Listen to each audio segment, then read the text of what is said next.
কোন দেশের মুসলমান কোন মযহব পালন করে, এটাও হাদিস। বাংলাদেশের মুসলমান হানাফি মযহব পালন করতে হবে, এটাও হাদিস আছে।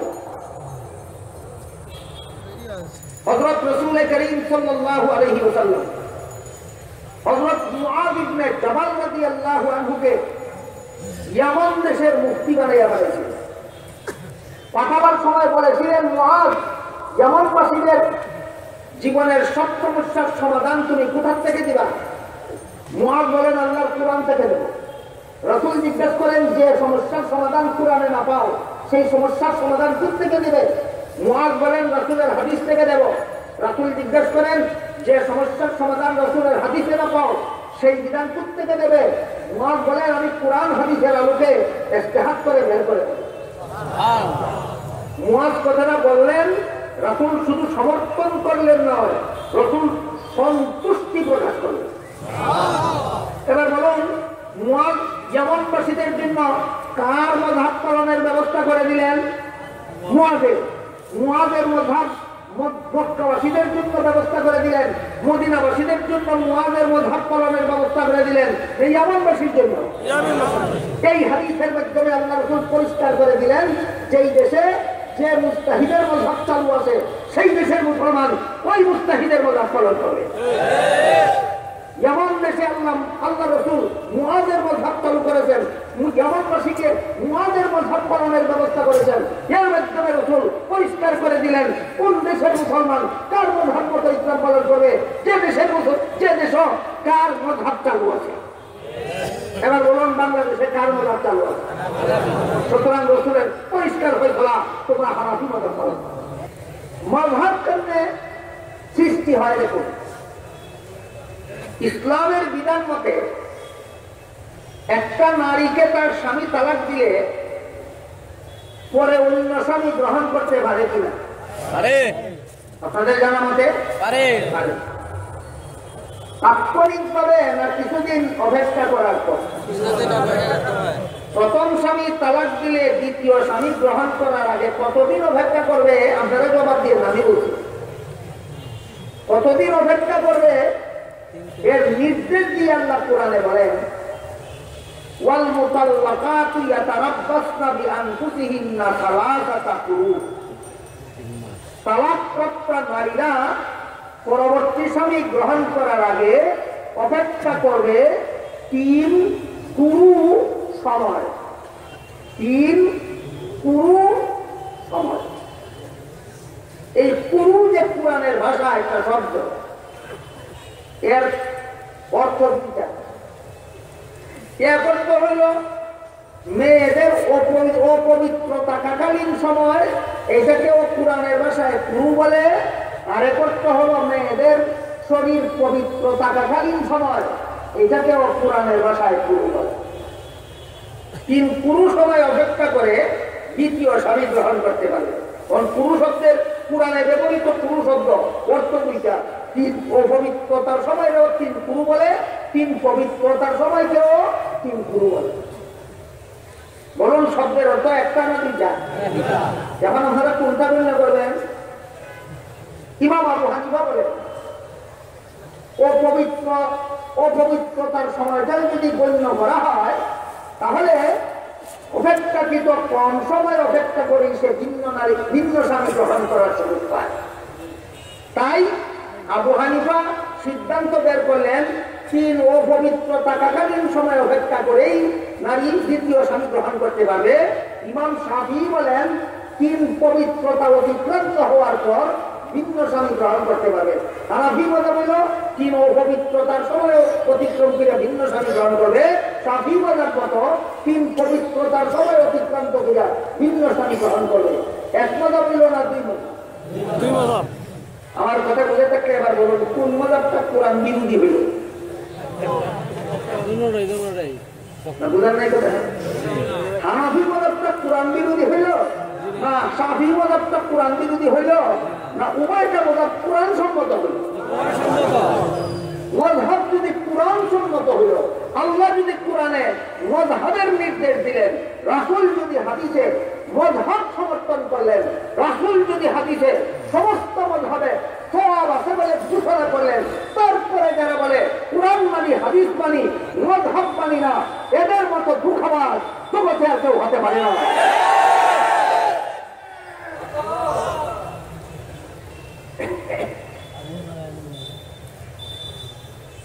কিছু লোক ফেতনাবাজ, কিছু লোকের আবির্ভাব হচ্ছে সমাজের আনাচে কানাচে আজকাল, যারা বলে কুরআন মানি হাদিস মানি মাযহাব মানি না।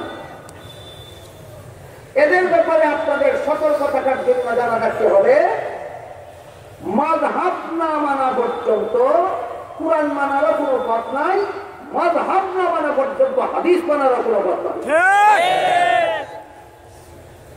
এবারে কয়েকটা উদাহরণ দিচ্ছি শুনুন। আমার দাবি হইল কুরআন মানতে হইলে আগে মাযহাব মানতে হবে, কুরআন হাদিস মানতে হইলে আগে মাযহাব মানতে হবে। যে মাযহাব মানবে না তার পক্ষে কুরআন মানারও কোনো পথ নাই, তার পক্ষে হাদিস মানারও কোনো পথ নাই।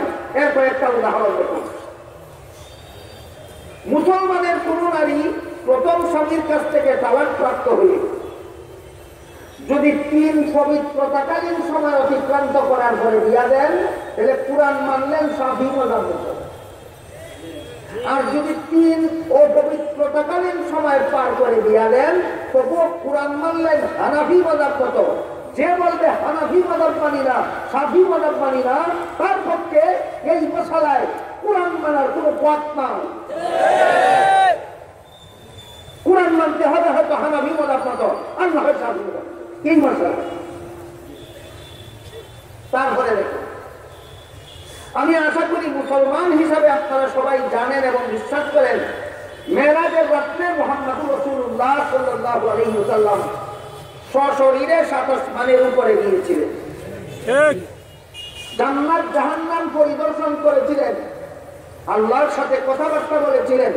কিন্তু চর্মচুকে আল্লাহকে দেখেছিলেন কিনা, এই প্রশ্নের জবাব হাদিসে সুস্পষ্টভাবে নাই।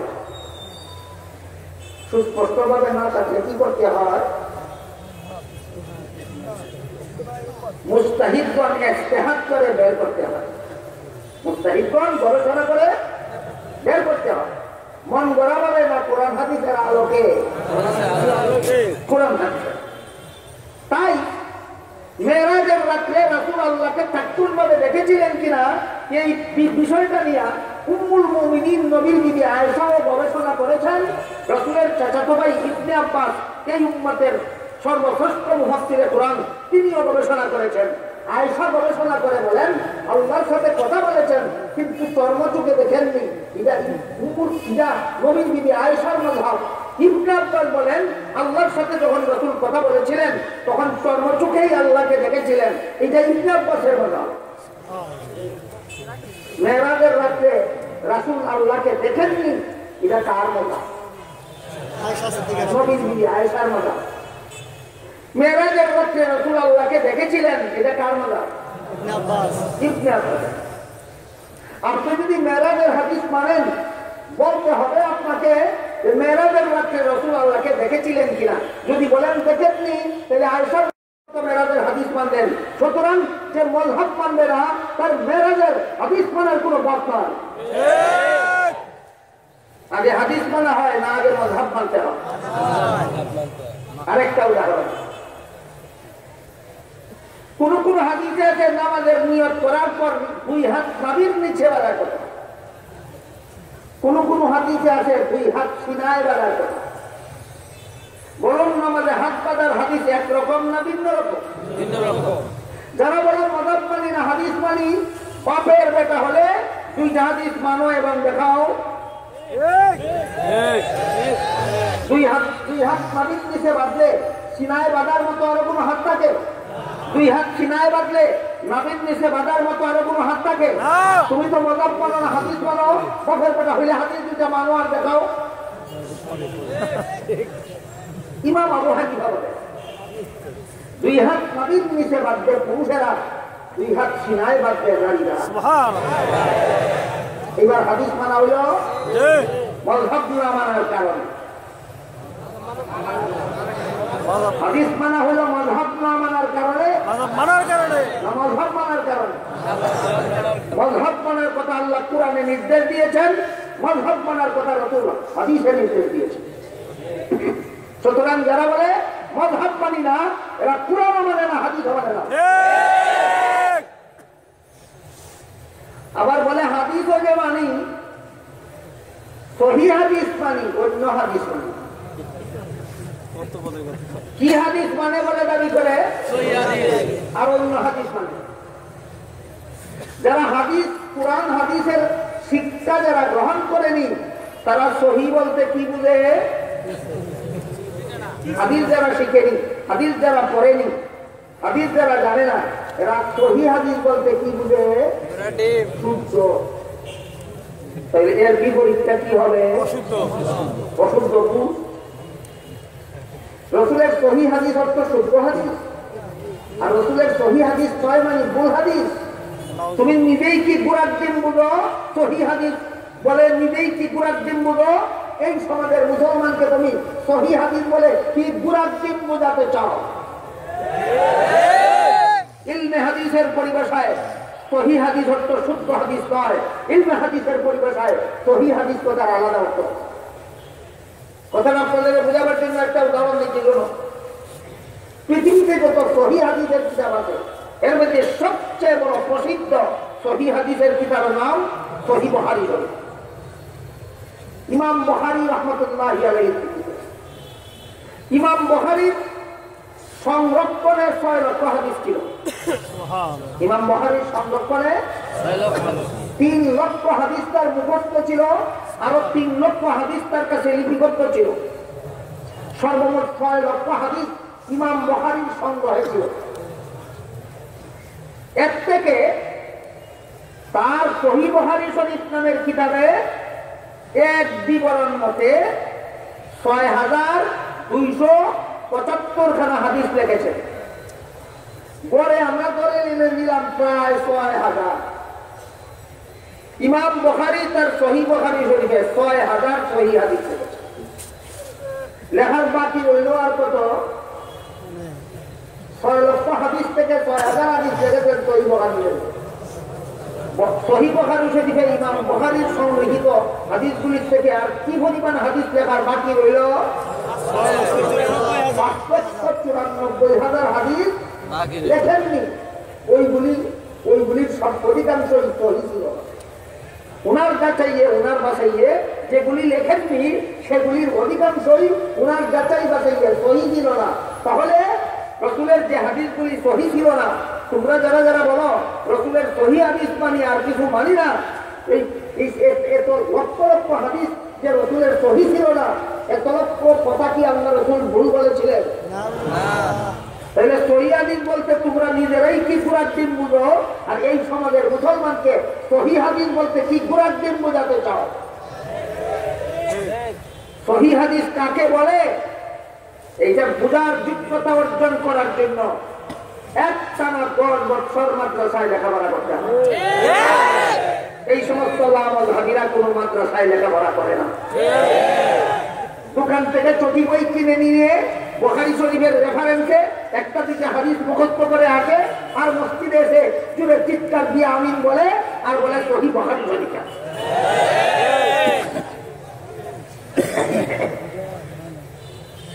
নামাজে আমিন বলার হাদিস আছে, আমিন বলার হাদিস আছে। মাগরিবের নামাজে, এশার নামাজে, ফজরের নামাজে ইমাম সাহেব যখন সূরাতুল ফাতিহা পড়ে শেষ করবেন, মুক্তাদিরা আমিন বলা সুন্নাত। মুক্তাদিরা আমিন বলা সুন্নাত। কোন কোন হাদিসে আমিন দূরে বলার কথাও আছে, কোন কোন হাদিসে আমিন আসতে বলার কথাও আছে। তাহলে আমিন বলার হাদিস একরকম না 2 রকম? আসতে বললে কি জুড়ে বলা হয়? জুড়ে বললে কি আসতে বলা হয়? তোমরা তো মাযহাব মানো না, হাদিসে যা আছে তা মানো। দুটোটা মেনে দেখাও বাপের বেটা হলে। আসতে বলার হাদিস আমল করলে তো জুড়ে বলার হাদিস আমল করা বাকি নিল, জুড়ে বলার হাদিস আমল করলে তো আসতে বলার হাদিস আমল করা বাকি নিল। হাদিস মাযহাব তো মানোই না, বাপের বেটা হলে হাদিস দুটা মানো আর দেখাও। আবু হানিফা রাহমাতুল্লাহি আলাইহি জুরে আমিন বলার হাদিসটা হলো জায়েজ বুঝাবার জন্য, আর আস্তে আমিন বলার হাদিসটা হলো সওয়াব আছে বুঝাবার জন্য। আমিন বলার হাদিসটা কি বোঝাবার জন্য? জায়েজ। আস্তে আমিন বলার হাদিসটা কি বোঝাবার জন্য? সওয়াব আছে। সুতরাং উভয় হাদিসে আমি কাজে লাগাইতে পারলাম, মযহাব না মানার কারণে না মযহাব মানার কারণে। এখন যদি বলো ঠিক আছে জায়েজ তো আছে, আমরা এইটাই করি। সওয়াব আছে যেই পদ্ধতি, সেই পদ্ধতিতে আমিন বলবো না। যে পদ্ধতিতে আমিন বলা জায়েজ আছে সেই পদ্ধতিতে আমিন বলবো। আমার আপত্তি নাই। হাদিসে বিবি তালাক দেওয়ার কথাও আছে, হাদিসে বিবি নিয়ে জীবন যাপন করার কথাও আছে। বলুন, হাদিসে বিবি তালাক দেওয়ার কোনো কথা নাই? হাদিসে বিবি নিয়ে জীবন যাপন করার কথা নাই? তাইলে তালাক দিলে তো জীবন যাপন হয় না, জীবন যাপন করলে তো তালাক দেওয়া হয় না। তখন কোন হাদিস মানবা? তালাক দেওয়ার হাদিসটা হলো জায়েজ আছে বোঝাবার জন্য, আর জীবন যাপনের হাদিসটা হলো সওয়াব আছে বোঝাবার জন্য। আমিন বলার বেলায় যদি সওয়াব আছে ফতবাদ দিয়া জায়েজ আছে ফতর, বিবির বেলায়ও সওয়াব আছে ফতবাদ দিয়া জায়েজ আছে ফতর।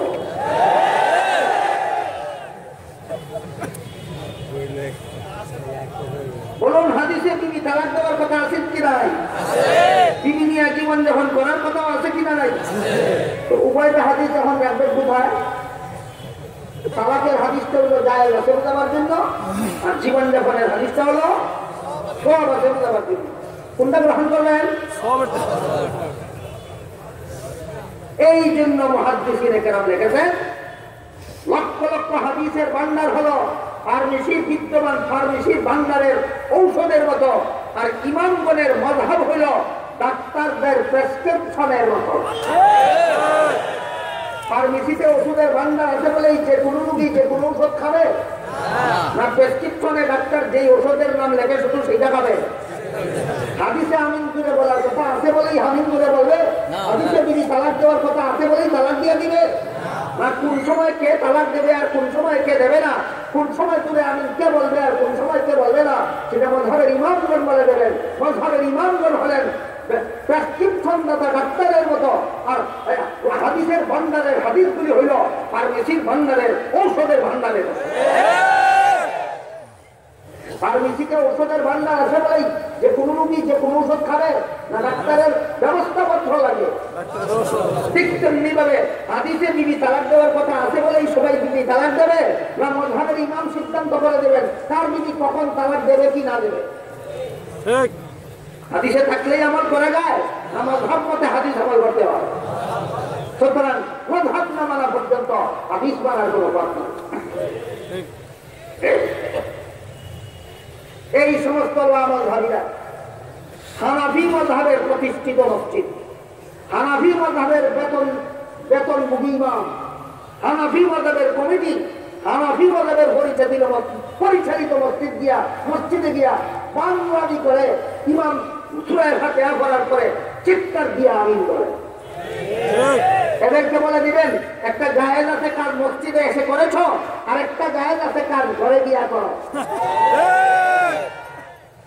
আর যদি ঘরে গিয়া জায়েজ আছে কাজটা না করে সওয়াব আছে তা করো, তাহলে মসজিদে আসলেও জায়েজ আছে তা না করে সওয়াব আছে তা করো।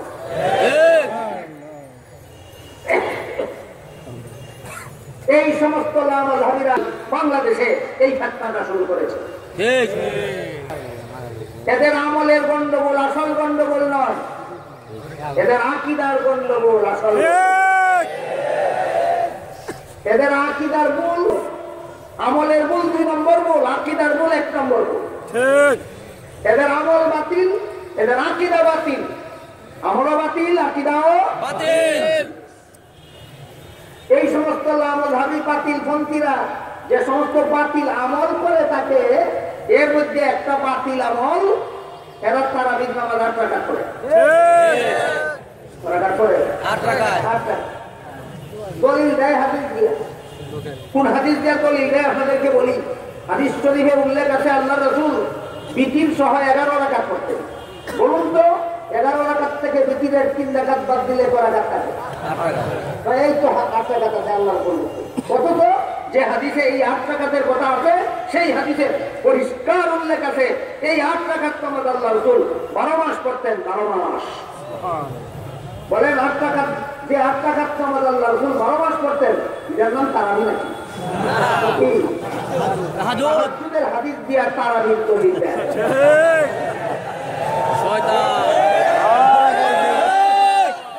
এরপরে শুনুন, আরেক হাদিসে আছে আল্লাহ রাসূল বিতির সহ 23 রাকাত করতে। এবার বলুন 23 রাকাত থেকে বিতিরের 3 রাকাত বাদ দিলে কত রাকাত থাকে? এই হাদিসে উল্লেখ আছে এই 20 রাকাত নামাজ আল্লাহ রাসূল শুধু রমজানে পড়তেন, শুধু রমজানে।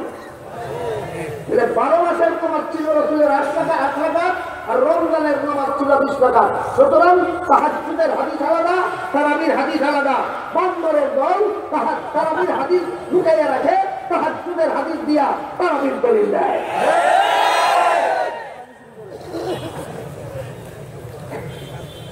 এটা আকীদার গন্ডগোল না আমলের গন্ডগোল? আমলের গন্ডগোল। আমল এদের বাতিল আমলগুলির মধ্যে আরেকটা বাতিল আমল হলো এরা বলে নারী পুরুষের নামাজে ব্যবধান। আপনারা কি জানেন নারী পুরুষের নামাজে ব্যবধান নেই?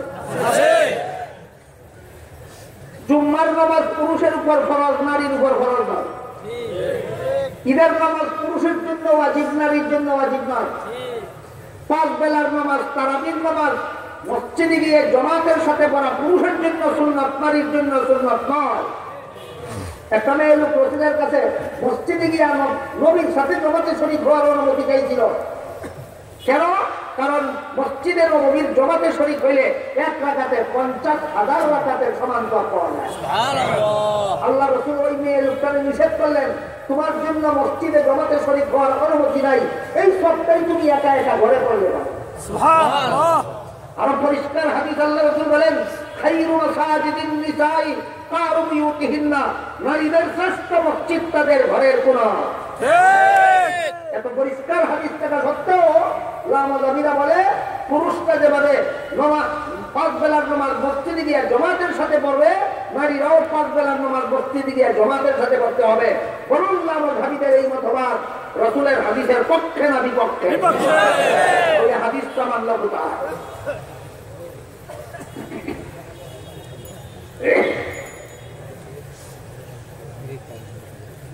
এই লামাযাবিরা বলে, এই লামাযাবিদের মুখপাত্র বর্তমান দুনিয়াতে 2টা লোক বেশি দায়িত্ব পালন করতেছে। একটা লোকের নাম মুজিবুর রহমান আর একটা লোকের নাম ডাক্তার জাকির নায়েক। ডাক্তার জাকির নায়েক বলে বর্তমান দুনিয়ার 2 মুখপাত্রের এক মুখপাত্র ডাক্তার জাকির নায়েক, সে বলে কুরআন সইতে উযুর দরকার হয়। আল্লাহ কুরআনে বলেন লা ইয়ামাসসুহু ইল্লাল মুতাহহারুন, ওযুর মাধ্যমে পবিত্র না হওয়া পর্যন্ত কুরআন স্পর্শ করা যাবে না। ঠিক বলেন জাকির নায়েকের মত লামাযাবিদের মতবাদ কুরআন সম্মত মতবাদ না কুরআন বিরোধী মতবাদ? কুরআন বিরোধী মতবাদ। মুফতি রহমান কি বলে? জানেন? মুফতি রহমান বলে আল্লাহ আসমানের নিচে কোথাও নেই। নাউযুবিল্লাহ। আল্লাহ আসমানের নিচে কোথাও নেই। আর আল্লাহ বলেন ওয়া হুয়া মাআকুম আইনা মা কুনতুম, তোমাদের যে যখন যেখানেই থাকো আল্লাহ তার সাথে তখন সেখানেই থাকে। আল্লাহ বলেন মা মিন নাজওয়া সালাসাতিন ইল্লা হুয়া রাবিউহুম ওয়ালা খামসাতিন ইল্লা হুয়া সাদিসুহুম ওয়ালা আদনা মিন যালিকা ওয়ালা আকসারা ইল্লা হুয়া মাহুম। তোমাদের কোন 3 ব্যক্তি যদি চুপি সরে কথা বলে আল্লাহ 4th জন হিসাবে সেখানে থাকেন। কোন 5 ব্যক্তি যদি কানে কানে কথা বলে আল্লাহ 6ষ্ঠ জন হিসাবে সেখানে থাকেন। 3 জন আর 5 জন উদাহরণস্বরূপ বলা হলো। 3 জনের কম লোকে কানাকানি করলে আল্লাহ সেখানেও থাকেন। 6 জনের বেশি লোক সলাবর পরামর্শ করলে আল্লাহ সেখানেও থাকেন। আর পরিষ্কার ভাষায় আল্লাহ বলে ওয়া মা কুন্না গায়িবিন, আমি কোথাও অনুপস্থিত নই। কোথাও অনুপস্থিত নয়, তাহলে উপস্থিত কোথায়? আল্লাহ পরিষ্কার বলে দিয়েছেন কোরআনে আল্লাহ সর্বত্র বিরাজমান। লামাযাবিরা বলে আসমানের নিচে নাই। হাদিস শরীফে আল্লাহ রাসূল বলেন ইন্নাকুম লা তাদউনা আসাম্মা ওয়ালা গায়িবা, তোমরা যে আল্লাহর কাছে দোয়া করো সেই আল্লাহ বদির নন, সেই আল্লাহ অনুপস্থিত নন। আল্লাহ বদিন নন, আল্লাহ অনুপস্থিত নন, আল্লাহ সর্বত্র বিরাজমান। আল্লাহ আরশেও আছেন, আসমানেও আছেন, জমিনেও আছেন, পাতালেও আছেন, সর্বত্র আছেন। পরিষ্কার ভাষায় আল্লাহ কোরআনে বলেছেন আল্লাহ সবখানে আছেন।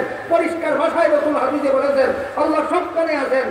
লামাদ হাবিরা বলে আল্লাহ আসমানের নিচে নাই। সুতরাং লামাদ হাবিদের মতবাদ কোরআন হাদিস সম্মত মতবাদ, কোরআন হাদিস বিরোধী মতবাদ। এদের শুধু আমল বাতিল না আকীদাও বাতিল? শুধু আমল বাতিল নয়, আকীদা। লামাদ হাবিরা বলে জুম্মার খুতবা মাতৃভাষায় দিতে হবে। আর আল্লাহ কি বলেন দেখেন, আল্লাহ পাক রব্বুল আলামিন বলেন ইয়া আইয়ুহাল্লাযীনা আমানু ইযা নুদিয়া লিস-সালাতি মিন ইয়াউমিল জুমআতি ফাসআউ ইলা যিকরিল্লাহি ওয়া যারুল বাইত। হে ঈমানদারগণ, জুমার দিনে যখন আযান দেওয়া হয় নামাজের জন্য, তখন তোমরা তাড়াহুড়া করে আল্লাহর জিকিরের দিকে চলে আসো, সংসারের কাজকর্ম বর্জন করো। তাড়াহুড়া করে কিসের দিকে চলে আসার কথা আল্লাহ বলেছেন? আল্লাহর জিকির। তাফসীরের কিতাবে লেখা আছে এখানে আল্লাহর জিকির বলতে কি বুঝাইলেন? এখানে আল্লাহর জিকির বলতে দুইটা জিনিস বুঝাইলেন, একটা হলো জুম্মার নামাজ আর একটা হলো জুম্মার খুতবা। বলুন, জুম্মার দিনে আযান করলে যে আল্লাহ নির্দেশ দিলেন আল্লাহর জিকিরের দিকে তাড়াহুড়া করে চলে আসো, এখানে আল্লাহর জিকির বলতে আল্লাহ কথা জিনিস বুঝাইলেন। একটা জুম্মার নামাজকেও আল্লাহর জিকির বলেছেন, আর একটা জুম্মার খুতবাকেও আল্লাহ কি বলেছেন? আল্লাহর জিকির বলেছেন। সুতরাং নামাজের যেই বিধান, খুতবার সেই বিধান। নামাজ যেমন আরবি ভাষা ছাড়া কারো মাতৃভাষায় পড়লে নামাজ হবে না, ঠিক তেমনি ভাবে জুম্মার খুতবা আরবি ভাষায় ছাড়া কারো মাতৃভাষায় খুতবা দিলে খুতবা হবে না।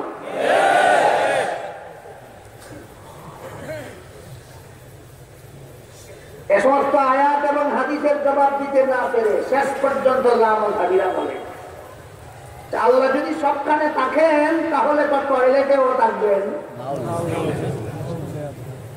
আমি জিজ্ঞেস করি টয়লেটে থাকলে কি হবে? আল্লাহ তো নাফাক হয়ে যায়। টয়লেটে আল্লাহ থাকলে নাফাক হবে না ভাগ থাকবে, সেই জবাব আমি পরে দেব।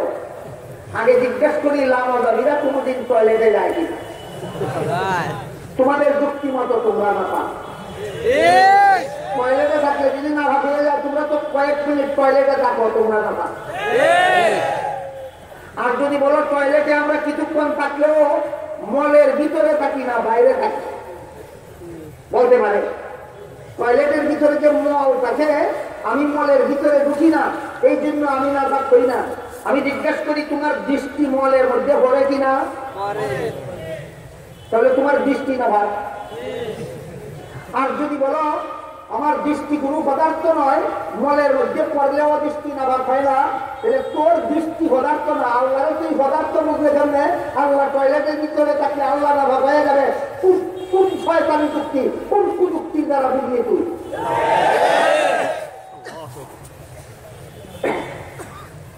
চন্দনী যদি মলের উপর পড়ে চন্দনী না ভাগ হয়ে যায়, রৌদ্র যদি মলের উপর পড়ে রৌদ্র নাফাক হয়ে যায়, বাতির আলো যদি মলের উপর পড়ে বাতির আলো নাফাক হয়ে যায়, আপনাদের বৃষ্টি যদি মলের উপর পড়ে বৃষ্টি নাফাক হয়ে যায়, তাহলে মলের মধ্যে চন্দনী পড়লে যদি নাফাক না হয়, সূর্যের আলো পড়লে যদি নাফাক না হয়, বাতির আলো পড়লে যদি নাফাক না হয়, চোখের দৃষ্টি পড়লে যদি নাফাক না হয়, আল্লাহ পাক রব্বুল আলামিনকে তুমি কি তুমি চন্দনীর চেয়ে আর বেশি পবিত্র বিশ্বাস করতে পারলা না কেন?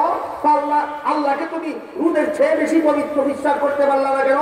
আল্লাহকে তুমি বাতির আলোর চেয়ে বেশি পবিত্র বিশ্বাস করতে পারলা না কেন? আল্লাহকে তুমি তোমার চোখের দৃষ্টির চেয়ে বেশি পবিত্র বিশ্বাস করতে পারলা না কেন? তোমার ঈমান এত নষ্ট কেন?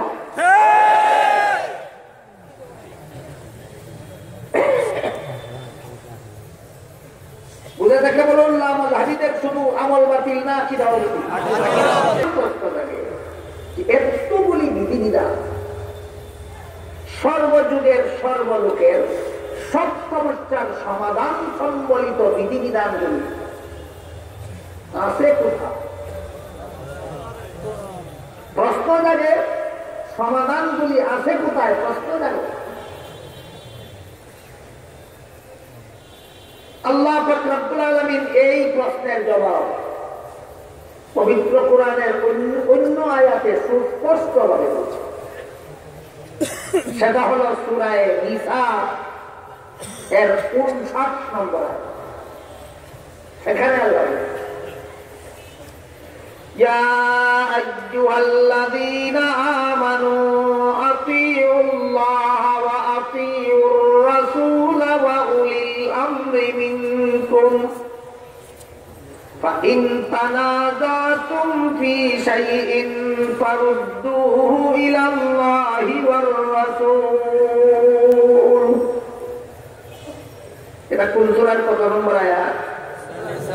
সূরা নিসা 59 নম্বর। এই আয়াতের তাফসীর পৃথিবীর বিখ্যাত মুফাসসিরে কুরআন, পৃথিবীর বিখ্যাত ওলি, পৃথিবীর বিখ্যাত দার্শনিক আল্লামা ইমাম ফখরুদ্দিন রাজি রাহমাতুল্লাহি আলাইহি তার অমর গ্রন্থ তাফসীরে কবিরে লিখেছেন, এই 3 গুণ সারা পৃথিবীর মধ্যে এক ব্যক্তির মধ্যে পাওয়া বড় বিরল ব্যাপার। পৃথিবীর বিখ্যাত মুফাসসিরে কুরআনও, পৃথিবীর বিখ্যাত ওলিও, পৃথিবীর বিখ্যাত দার্শনিক, এই 3 গুণ একত্রে পাওয়া বড় বিরল ব্যাপার। এমন বিরল ব্যক্তিত্ব সম্পন্নদের মধ্যে একজন ছিলেন আল্লামা ইমাম ফখরুদ্দিন রাজি রাহমাতুল্লাহ। তিনি তার অমর গ্রন্থ পৃথিবী বিখ্যাত তাফসীরের কিতাব তাফসীরে কবিরে লেখেন, ইসলামের যাবতীয় বিধিবিধান যে আল্লাহ পরিপূর্ণ করে দিয়েছেন, এই সবগুলি বিধিবিধান পাওয়া যাবে কোথায় তা আল্লাহ সূরা নিসার 59 নম্বর আয়াতে বলে দিয়েছে। সেখানে আল্লাহ বলেন, ইয়া আইয়ুহাল্লাযীনা আমানু আতিউল্লাহ, এই ঈমানদারগণ তোমরা আল্লাহর আনুগত্য করো। অর্থাৎ আল্লাহর হুকুম মানো। আল্লাহর হুকুম তো সমস্ত মুসলমানের জন্য মানার কথা। এক আয়াতে আল্লাহ পরিষ্কার ভাষায় বলেছেন, ইনিল হুকমু ইল্লা লিল্লাহ, হুকুম দেওয়ার অধিকার নাই আল্লাহ ছাড়া আর কারো, বিধান দেওয়ার অধিকার আল্লাহ ছাড়া আর কারো নাই। অন্য আয়াতে বলেন, আলা লাহুল খালকু ওয়া লাহুল আমর, সৃষ্টি যার, বিধান তার। সৃষ্টি যার, সৃষ্টি করবেন আল্লাহ আর বিধান চলবে অন্য কারো। অযৌক্তিক, এটা অযৌক্তিক কথা। সৃষ্টি যার, বিধান তার। সুতরাং মানুষের জীবনে পালনীয় বিধান হলো একমাত্র আল্লাহ। তাই আল্লাহ বলেন আতিউল্লাহ, আল্লাহর আনুগত্য করো, আল্লাহর বিধান পালন। কিন্তু সাথে সাথেই বলেন ওয়া আতিউর রাসূল, রাসূলের আনুগত্য করো, রাসূলের প্রদত্ত বিধান পালন করো। এখন কোথায় গেল একমাত্র আল্লাহর বিধান পালনীয় কথাটা? এই প্রশ্নের জবাব যারা জানে না, বুঝে না, তারাই প্রশ্ন উত্থাপন করে। মুসলমান শুধু আল্লাহর কথা মানবে, আবু হানিফার কথা মানবে কেন? মুসলমান শুধু আল্লাহর কথা মানবে, ইমাম শাফিঈর কথা মানবে কেন? মুসলমান শুধু আল্লাহর কথা মানবে, ইমাম মালিকের কথা মানবে কেন? মুসলমান শুধু আল্লাহর কথা মানবে, ইমাম আহমদ ইবনে হাম্বলের কথা মানবে কেন? সুতরাং আল্লাহর কথা মানার পাশাপাশি অন্য কারো কথা মানলে শিরিক হবে। তাই হানাফি মাযহাব পালন করা ও শিরিক, শাফিঈ মাযহাব পালন করা ও শিরিক, মালিকি মাযহাব পালন করা ও শিরিক, হাম্বলি মাযহাব পালন করা ও শিরিক। এই কথাগুলি একদল গণ্ডমূর্খ বর্তমান সমাজে বলে।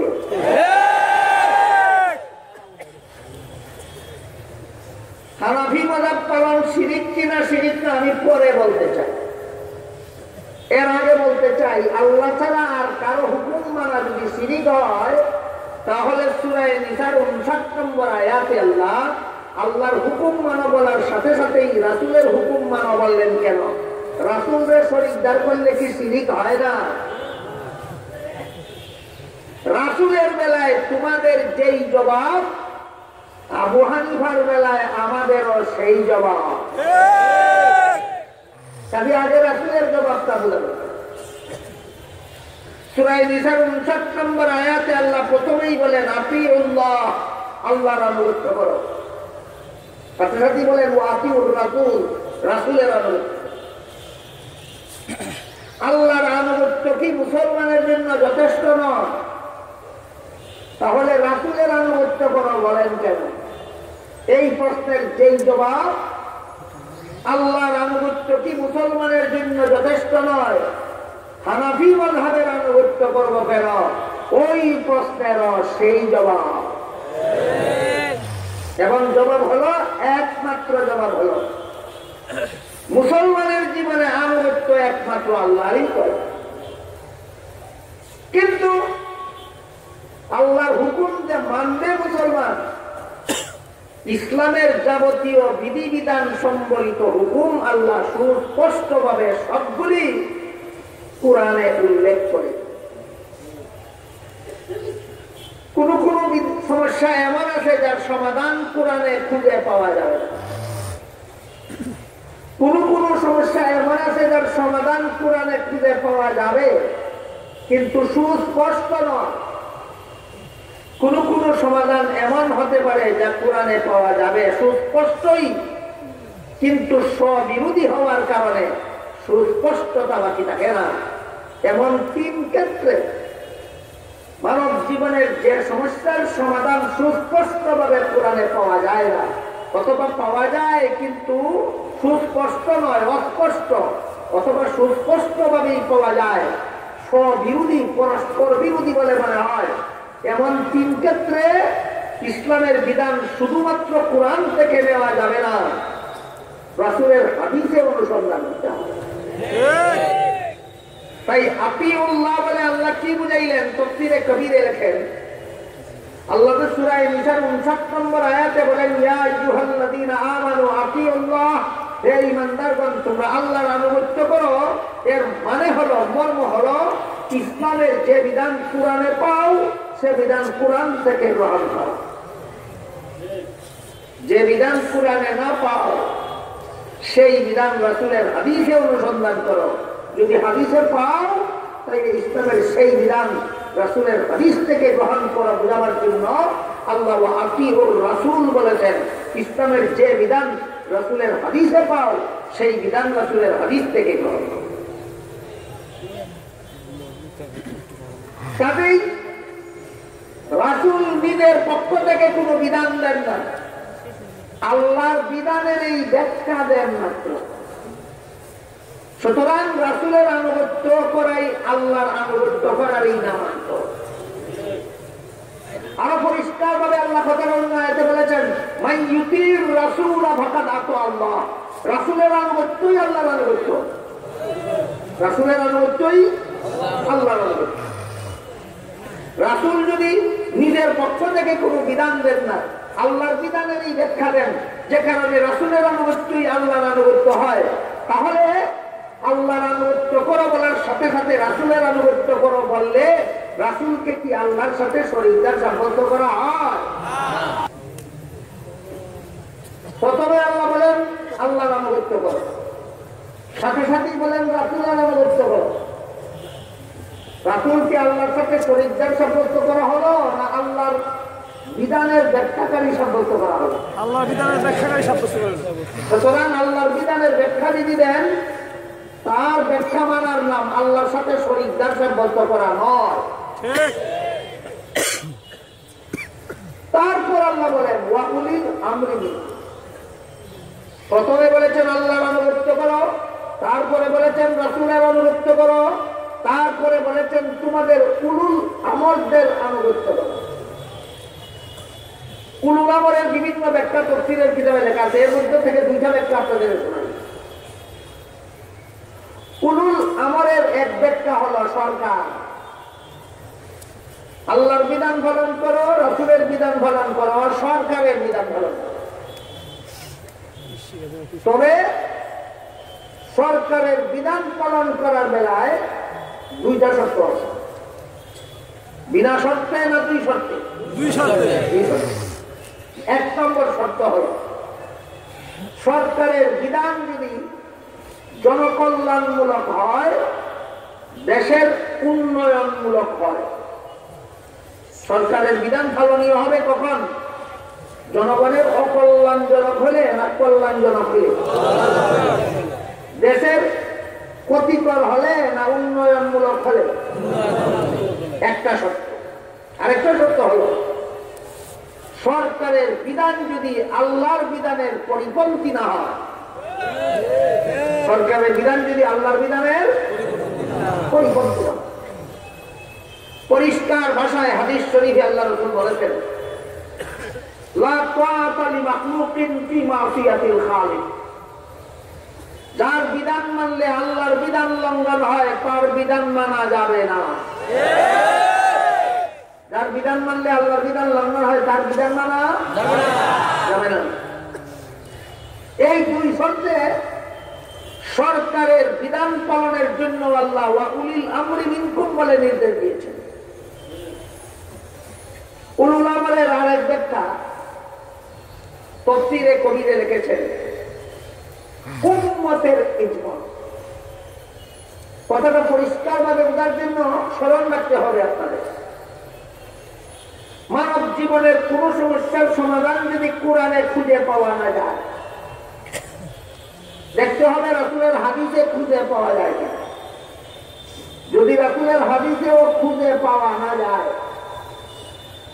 তাহলে কোরআন হাদিসের আলোকে সেই বিধান উদ্ভাবন করার জন্য আল্লাহ পাক রব্বুল আলামিন সূরা নিসার ৮৩ নম্বর আয়াতে একদল মানুষের হাতে দায়িত্ব অর্পণ করেছেন, যাদেরকে ইসলামের পরিভাষায় মুজতাহিদিন বলা হয়। মানব জীবনের কোন সমস্যার সরাসরি সমাধান যদি কোরআনে অনুসন্ধান করে পাওয়া না যায়, রাসূলের হাদিসেও যদি অনুসন্ধান করে পাওয়া না যায়, তাহলে সেই সমাধান মন গড়াভাবে বের করার জন্য না কোরআন হাদিসের আলোকে উদ্ভাবন করার জন্য? কোরআন হাদিসের আলোকে উদ্ভাবন করার জন্য আল্লাহ নিজেই সূরা নিসার ৮৩ নম্বর আয়াতে একজন মানুষের হাতে অর্পণ করেছেন। এরা ইজতিহাদ করে গবেষণা করে বের করবে, কোরআন হাদিসের আলোকেই গবেষণা করে ওই উদ্ভূত নতুন সমস্যার সমাধান কোরআন হাদিসের আলোকেই বের করবে। যাদের হাতে আল্লাহ এই দায়িত্বটা দিয়েছেন সূরা নিসার ৮৩ নম্বর আয়াতে, এদেরকে পরিভাষাগতভাবে মুজতাহিদ বলা হয়। এদের উদ্ভাবন করার চেষ্টাটাকে ইজতিহাদ বলা হয়, গবেষণাটাকে ইজতিহাদ বলা হয়, গবেষণার পদ্ধতিটাকে কিয়াস বলা হয়, উদ্ভাবিত সমাধানটাকে মাযহাব বলা হয়। এই সমস্ত লোকেরা নতুন নতুন সমস্যার সমাধান কোরআন হাদিসের সরাসরি না পেয়ে কোরআন হাদিসের আলোকে উদ্ভাবন করতে গিয়ে যদি ঐক্যবদ্ধ সমাধান বের করতে পারেন, এই সমাধানটাকে ইসলামের পরিভাষায় উম্মতের ইজমা বলা হয়। কি বলা হয়? উম্মতের ইজমা। হাদিস শরীফে রাসূল করিম সাল্লাল্লাহু আলাইহি ওয়াসাল্লাম বলেন, ইন্নাল্লাহা লা ইয়াজমাউ উম্মতি আলা দালালাতিন আবাদা আও ক্বালা উম্মাতা মুহাম্মাদিন সাল্লাল্লাহু আলাইহি ওয়াসাল্লাম। কোরআন হাদিসে কোন নব উদ্ভূত সমস্যার সরাসরি সমাধান কোরআন হাদিসে না পেয়ে কোরআন হাদিসের আলোকে গবেষণা করে যারা সমাধান বের করবেন, এরা যদি ঐক্যবদ্ধ সমাধান বের করতে পারেন, তাহলে তাদের উদ্ভাবিত সমাধানটাই আল্লাহর রাসূল বলেন আল্লাহর কাছে শতকরা 100% নির্ভুল ইসলামী সমাধান বলে গণ্য হবে। বের করলেন কারা? মুস্তাহিদ। সমাধান গণ্য হলো ইসলামের শতকরা 100 নির্ভুল আল্লাহর কাছে কথা বলে। সুবহানাল্লাহ। যারা বলে কোরআন মানি হাদিস মানি আর কোন দলিল মানি না, এরা রাসূলের এই হাদিসটা মানল কোথায়? যে হাদিসে রাসূল বলেছেন কোরআনে নাই হাদিসে নাই এমন বিধান ওই মুস্তাহিদগণ উদ্ভাবন করতে গিয়ে কি ঐক্যবদ্ধভাবে উদ্ভাবন করতে পারেন, সেই বিধানটা আল্লাহর কাছে শতকরা 100 নির্ভুল ইসলামী বিধান গণ্য হবে।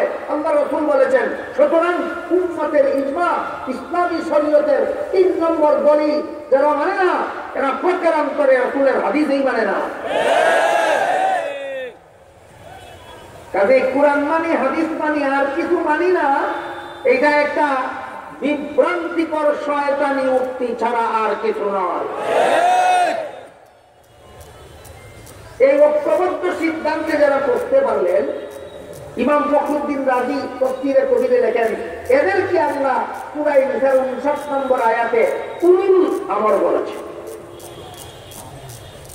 সারবার দাঁড়াইল ইসলামের যে বিধান আল্লাহর কোরআনে পাও সেই বিধান কোরআন থেকে গ্রহণ করো, যে বিধান রাসূলের হাদিসে পাও সেই বিধান রাসূলের হাদিস থেকে গ্রহণ করো, যে বিধান উম্মতের ইজমায় পাও সেই বিধান উম্মতের ইজমাত থেকে গ্রহণ করো। কত ঠিকানার সন্ধান পাওয়া গেল ইসলামের যাবতীয় বিধিবিধানের? এ পর্যন্ত 3টা। তারপরে আল্লাহ ফাইন তানাযাতুম ফি শাইইন ফারুদ্দুহু ইলাল্লাহি ওয়া রাসূল। কোরআন হাদিসের সরাসরি নবউদ্ভূত কোনো সমস্যার সমাধান না পেয়ে উদ্ভাবন করার দায়িত্ব যাদেরকে দেওয়া হলো, এরা যদি ঐক্যবদ্ধ সমাধান বের করতে না পারে, এরা যদি ভিন্ন ভিন্ন মুস্তাহিদ যদি ভিন্ন ভিন্ন সমাধান বের করে, তাহলে এক একজন মুস্তাহিদের উদ্ভাবিত এক একটা সমাধানকেই পরিভাষাগতভাবে ইমামগণের মাযহাব বলা হয়। তফসিরে কবিরে লেখেন, এটা হলো ইসলামী বিধানের 4র্থ ঠিকানা। সূরা নিসার 59 নম্বর আয়াতে আল্লাহ পরিষ্কার করে ইসলামের যাবতীয় বিধিবিধানের 4 ঠিকানা শনাক্ত করে দিলেন। এবার বলুন, সূরা মায়েদার 3 নম্বর আয়াতে আল্লাহ বলেছিলেন, আজকে তোমাদের ইসলামের যাবতীয় বিধিবিধান পরিপূর্ণ করে দিলাম। একমাত্র ঠিকানায় না 4 ঠিকানা? 4 ঠিকানায়। প্রথম ঠিকানার নাম আল্লাহর কোরআন, দ্বিতীয় ঠিকানার নাম রাসূলের হাদিস, তৃতীয় ঠিকানার নাম উম্মতের ইজমা, চতুর্থ ঠিকানার নাম ইমামগণের মাযহাব। চতুর্থ ঠিকানার নাম ইমামগণের মাযহাব। ইসলামের যাবতীয় বিধিবিধান পাওয়ার 4টা ঠিকানা চিহ্নিত করে দিয়েছেন আল্লাহ। কোন সূরার কত নম্বর আয়াতে? সূরা মায়েদা, সূরা নিসার। এবার এই 4 ঠিকানার 4টা বিধানের উদাহরণ শুনুন। বৎসরে 1 মাস রোজা রাখা ফরজ আছে কিনা ইসলামের বিধান? কোন মাসে রোজা রাখা ফরজ? এই প্রশ্নের সমাধান সরাসরি আল্লাহ কোরআনে বলে দিয়ে বলেন, শাহরু রমাদান, রমজান মাসে। কোন মাসে রোজা রাখা ফরজ ইসলামের বিধানে? বিধানটা পেলাম কোথায়? কোরআন। কিন্তু রমজান মাসে কতদিন রোজা রাখা ফরজ? দিনের সংখ্যা কোরআনে অস্পষ্ট, মাসের নাম সুস্পষ্ট, দিনের সংখ্যা অস্পষ্ট। বুঝলেন কথা? কোন মাসে রোজা রাখা ফরজ মাসের নাম কোরআনে সুস্পষ্ট, কতদিন রোজা রাখা ফরজ দিনের সংখ্যা কোরআনে অস্পষ্ট। আল্লাহ বলেন, আইয়ামাম মাদুদাত, গোনা বাঁচা কয়েকদিন। বলেন, গোনা বাঁচা কয়েকদিন বলতে 20 দিন বোঝায় না 30 দিন বোঝায় না 10 দিন বোঝায় না 35 দিন বোঝায় না? অস্পষ্ট। কেন আল্লাহ কোরআনে ইসলামের কোন বিধান অস্পষ্ট রাখেন? রাসূলও কেন ইসলামের অনেক বিধান নিজের হাদিসে অস্পষ্ট রাখেন? শুধু এই প্রশ্নের জবাব বিস্তারিত ভাবে আপনাদের বুঝতে হইলে আমার সব সবগুলি আলোচ্য কথা বাদ দিয়ে শুধু একটা প্রশ্নের জবাব অন্তত কমপক্ষে 1 ঘন্টা বলতে হবে। তাই আজকে সেই আলোচনার দিকে যাব। আজকে শুধু 1 ঘন্টার কথা 5 সেকেন্ডে বলে দিচ্ছি, শুনুন। কোরআনে এবং হাদিসে আল্লাহ এবং আল্লাহ রাসূল ইসলামের অনেক বিধান বলতে অস্পষ্ট রাখেন মানুষের সুবিধার জন্য। অস্পষ্ট রাখেন সুবিধার জন্য। কেমন সুবিধা এবার বলুন? কোরআনে যদি আল্লাহ রমজানের শুরু থেকে একাধারে 30 দিন রোজা রাখা ফরজ কথাটা সুস্পষ্ট ভাবে বলে দিতেন, যদি বলে দিতেন যে রমজান মাস আসার পর থেকে একাধারে 30 দিন রোজা রাখা ফরজ হবে, এই 30 সংখ্যাটা যদি আল্লাহ কোরআনে সুস্পষ্ট বলে দিতেন, তাহলে যেই বছর রমজান মাসের 29 তারিখ বিকাল বেলা ঈদের চাঁদ দেখা যেত, সে বছরও ঈদের দিন রোজা রেখে আল্লাহর ঘোষিত 30-এর সংখ্যা রক্ষা করতে হবে। তখন খুব সুবিধা হইত না? অসুবিধা হইত। দিনের সংখ্যা অস্পষ্ট রাখলেন কেন? সুবিধার জন্য। আপাতত আজকের মতো এইটুকু স্মরণ। ইসলামের অনেক বিধান আল্লাহ কোরআনে অস্পষ্ট রাখেন মানুষের সুবিধার জন্য।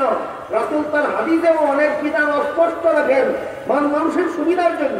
কি সুবিধা? এর বিস্তারিত আলোচনা 1 ঘন্টার কমে তো শেষ করা যাবে না।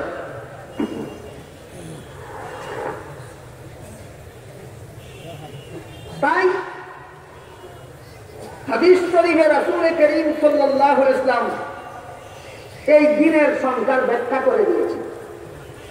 রাসূল বলেন, যে বছর রমজান মাসের 29 তারিখ বিকাল বেলা ঈদের চাঁদ দেখা যাবে, সেই বছর 29 রোজা রাখতে হবে।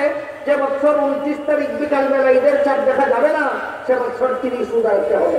দিনের সুস্পষ্ট সংখ্যা কোরআনে পাইলাম না হাদিসে পাইলাম? হাদিসে পাইলাম।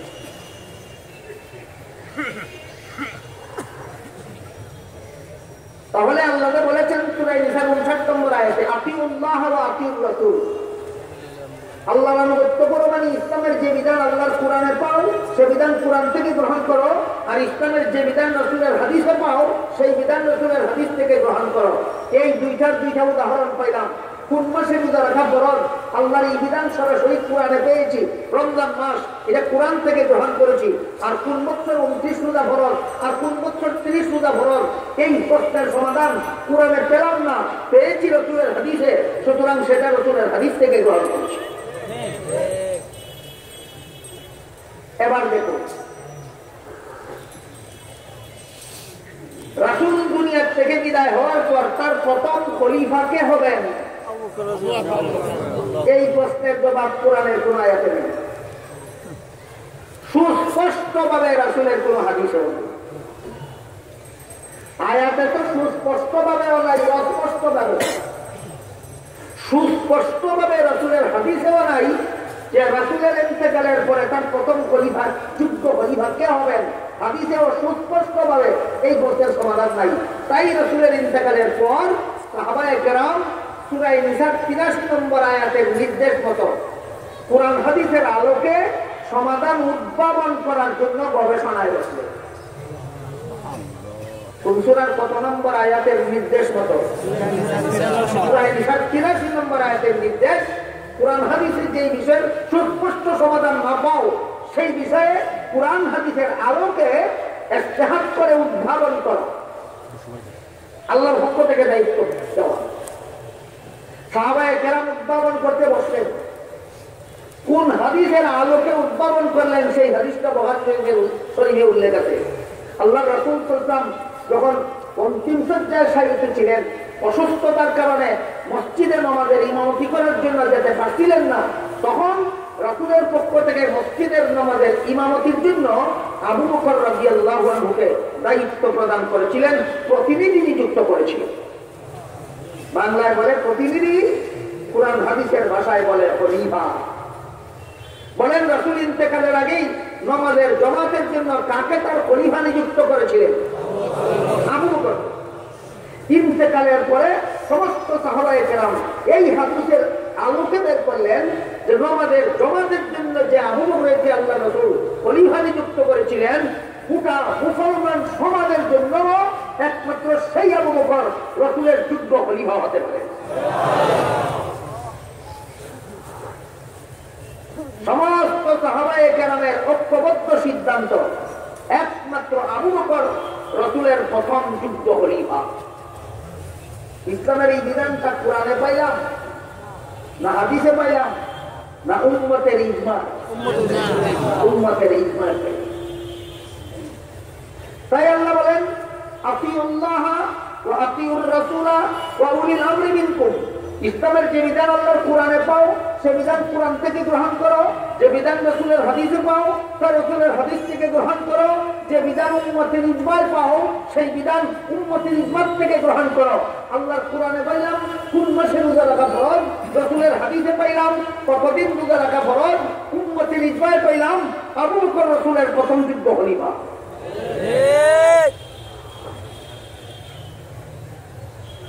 আর যদি যারা কোরআন হাদিসের আলোকে উদ্ভাবন করবে তারা যদি ঐক্যবদ্ধ সিদ্ধান্ত না দিয়ে ভিন্ন ভিন্ন মুস্তাহিদ ভিন্ন ভিন্ন সিদ্ধান্ত দেন, এক একজন মুস্তাহিদের এক একটা সিদ্ধান্তের নাম এক একটা মাযহাব, এক একজন মুস্তাহিদের এক একটা সিদ্ধান্তের নাম এক একটা। কোরআনে আল্লাহ শুধু আল্লাহ বলে দিয়েছেন ইসলামের যাবতীয় বিধিবিধান কোরআনেই আছে না চার ঠিকানা? প্রথম ঠিকানার নাম আল্লাহর কোরআন। ইসলামের কিছু বিধান কোরআনে আছে, আল্লাহ বলে আতিউল্লাহ, সেই বিধানগুলি আল্লাহর কোরআন থেকে গ্রহণ করো। কিছু বিধান রাসূলের হাদিসে আছে, সেই মর্মে আল্লাহ বলেন ওয়া আতিউর রাসূল, সেই বিধানগুলি রাসূলের হাদিস থেকে গ্রহণ করো। কিছু বিধান উম্মতের ইজমায় আছে, সেই ব্যাপারে আল্লাহ বলেন ওয়া উলিল আমরি মিনকুম, ইসলামের যে বিধান উম্মতের ইজমায় আছে সেগুলি উম্মতের ইজমা থেকে গ্রহণ করো। এরপরে বলেন ফাইন তানাযাতুম ফি শাইইন, ইসলামের কিছু বিধান মুস্তাহিদগণের ভিন্ন ভিন্ন মাযহাবে আছে, সেই বিধানগুলি মাযহাব থেকে গ্রহণ করো।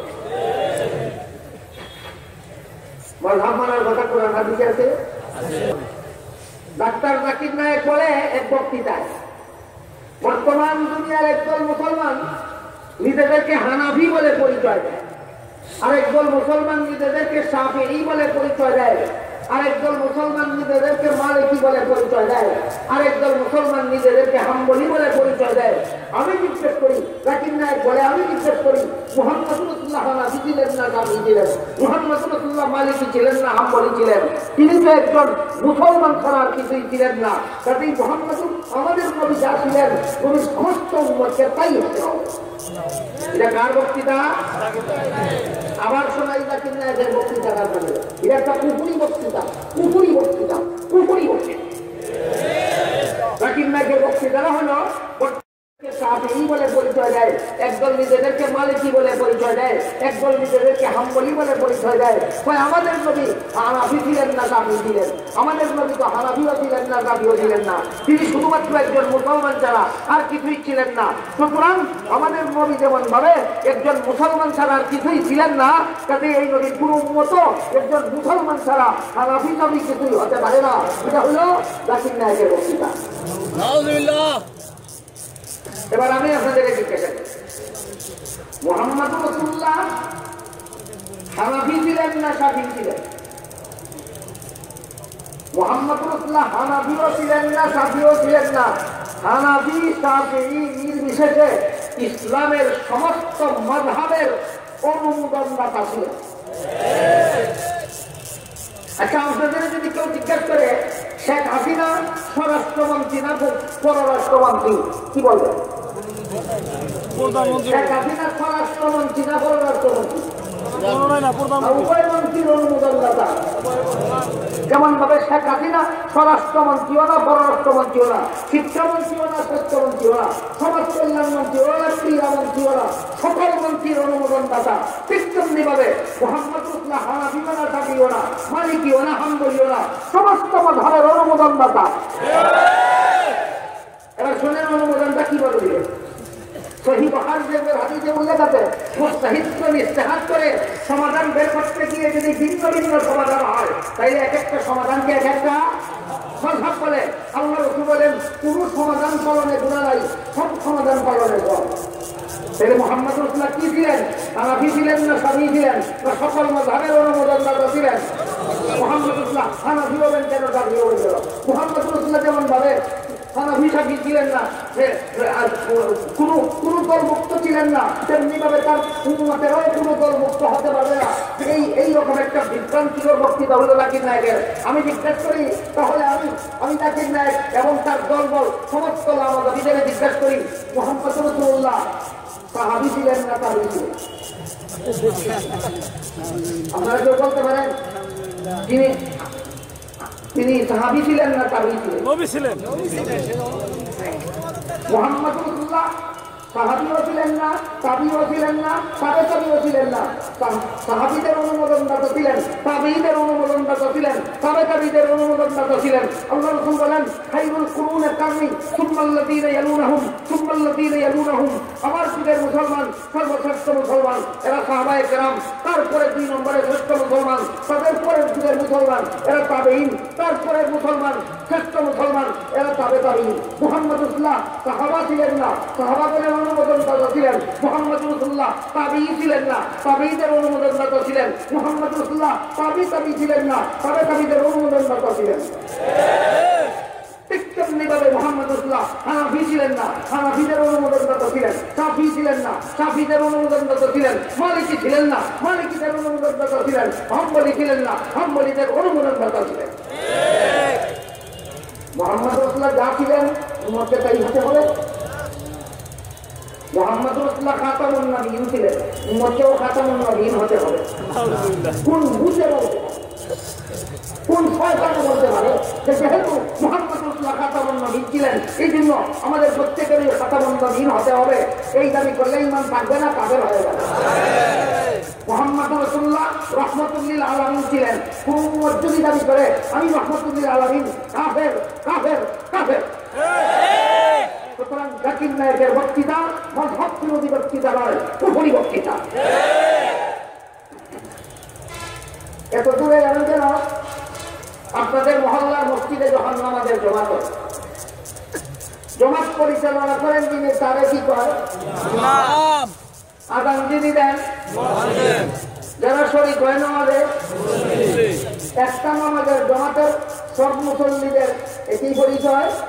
একজনের পরিচয় ইমাম, একজনের পরিচয় মুয়াজ্জিন, অন্যদের পরিচয় মুক্তাদি। একটা মসজিদের একটা নামাজের জমাতের সমস্ত নামাজীদের যদি এক পরিচয় হতে পারে না, মুহাম্মদ রাসূলুল্লাহর সমস্ত উম্মতের এক পরিচয় হতে পারে।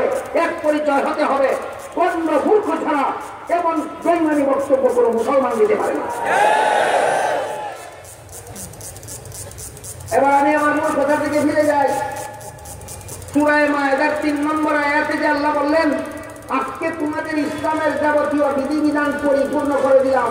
এই বিধানগুলি পাওয়া যায় কোথায়? বলুন, এটা কোনের কথা বুঝতে তার ঠিকানায় পাওয়া যায়। আল্লাহর কোরআনে পাওয়া যায় ইসলামের কিছু বিধান, রাসূলের হাদিসে পাওয়া যায় ইসলামের কিছু বিধান, উম্মতের ইজমায়ে পাওয়া যায় ইসলামের আর কিছু বিধান, ইমামগণের মাযহাবে পাওয়া যায় ইসলামের আর কিছু বিধান। এই 4 ঠিকানা আল্লাহ কোন সূরার কত নম্বর আয়াতে চিহ্নিত করে দিয়েছেন? সূরা নিসার 59 নম্বর আয়াতে আল্লাহ এই 4 ঠিকানা চিহ্নিত করে দিয়েছেন। আতিউল্লাহ বলে আল্লাহর কোরআনকে ইসলামী বিধানের প্রথম ঠিকানা সাব্যস্ত করেছেন। আতিউর রাসূল বলে রাসূলের হাদিসকে ইসলামী বিধানের দ্বিতীয় ঠিকানা সাব্যস্ত করেছেন। উলিল আমরি মিনকুম বলে উম্মতের ইজমাকে ইসলামী বিধিবিধানের তৃতীয় ঠিকানা সাব্যস্ত করেছেন। ফাইন তানাযাতুম বলে মুজতাহিদ ইমামগণের মাযহাবকে ইসলামের বিধিবিধানের চতুর্থ ঠিকানা সাব্যস্ত করে দিয়েছেন। সুতরাং কোরআন, হাদিস, ইজমা, মাযহাব এইগুলি ইসলামী বিধানের ঠিকানা, কোরআনের নির্দেশগত। সুতরাং যারা বলে কোরআন মানে হাদিস মানে মাযহাব মানে না, এরা কোরআনও মানে না, হাদিসও মানে না। এদের ব্যাপারে সমস্ত মুসলমানের সতর্ক থাকা দরকার। আল্লাহ আপনাদের আমাদের সবাইকে ইসলামের বিধিবিধান চিনার, ইসলামের বিধিবিধান জানার, ইসলামের বিধিবিধান এর অনুসারী হওয়ার সামর্থ্য দান করুন। সবাই বলুন আমিন। اللهم صل على سيدنا ونبينا مولانا محمد وعلى آله وأصحابه وبارك وسلم كما تحب وترضى عدد ما تحب وترضى الحمد لله الذي هدانا لهذا وما كنا لنهتدي لولا أن هدانا الله ربنا ظلمنا أنفسنا وإن لم تغفر لنا وترحمنا لنكونن من الخاسرين ربنا آتنا في الدنيا حسنة وفي الآخرة حسنة وقنا عذاب النار يا الله পাক করার বিদায় এই মুবারক সম্মেলনকে কবুল আর মঞ্জুর করুন ইয়া আল্লাহ এখানে কোরআন হাদিস থেকে যা কিছু আলোচনা করা হলো আমাদেরকে বুঝার এবং পালন করার তৌফিক দান করুন ইয়া আল্লাহ সম্মেলনের ছিল আমাদের জিন্দেগানকে হেদায়েত করুন সমস্ত মুমিন মুসলমান মুর্দেগানকে নাজাত দান করুন ইয়া আল্লাহ আমার কাছে যারা যত দোয়ার দরখাস্ত করেছেন প্রত্যেকের নেক দোয়াকে কবুল আর মঞ্জুর করুন যারা যত রকমের আশা ভরসা নিয়ে হাত উঠাইলাম প্রত্যেকের নেক ঘোষণাকে কবুল আর মঞ্জুর করুন ইয়া আল্লাহ আমাদের দেশে শান্তি শৃঙ্খলা প্রতিষ্ঠা করে দিন অশান্তি বিশৃঙ্খলা আমাদের দেশ থেকে দূর করে দিন ইয়া আল্লাহ আমাদের দেশকে হেফাজত করুন ইয়া আল্লাহ দেশের স্বাধীনতা হেফাজত করুন দেশের সার্বভৌমত্ব হেফাজত করুন দেশের ভৌগোলিক সীমারেখা হেফাজত করুন দেশের বাসিন্দাদের জান মাল ইজ্জত হেফাজত করুন ইয়া আল্লাহ মুমিন মুসলমানের ঈমান আমল হেফাজত করুন আমাদের পক্ষ থেকে লাখ লাখ কোটি কোটি দুরূদ আর সালাম হযরত রাসূল করিম সাল্লাল্লাহু আলাইহি ওয়াসাল্লামের রওজা শরীফে পৌঁছে দিন রব্বানা তাকাব্বাল মিন্না ইন্নাকা আনতাস সামিউল আলিম ওয়া তুব আলাইনা ইয়া মাওলানা ইন্নাকা আনতাত তাওয়াবুর রাহিম ওয়া সুবহানা রাব্বিকা রাব্বিল ইজ্জাতি আম্মা ইয়াসিফুন ওয়া সালামুন আলাল মুরসালিন ওয়ালহামদুলিল্লাহি রাব্বিল আলামিন